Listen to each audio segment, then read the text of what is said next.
رينات نيمار نيمار نيمار نيمار مع 3 لاعبين. نيمار يعدي لوكاس بيري يضع فيها. شنو نيمار؟ 5 لاعبين للتصدي لنيمار. شنو هذا؟ شنو هذا؟ يعني هذا يعطينا فكره وانه نيمار لما يلعب في برشلونه لا يلعب مثل ما يلعب في المنتخب البرازيلي، على عكس ميسي. لماذا نقول هذا الكلام؟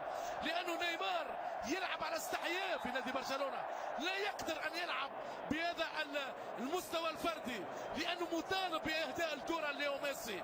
لكن لما برشلونه يترك نيمار يفعل ما يريد سيكون نيمار نجم عالمي جديد، هو رقم 1 بعد ليو ميسي، لكنه سيكون نمبر 1 بعد ابتعاد ميسي.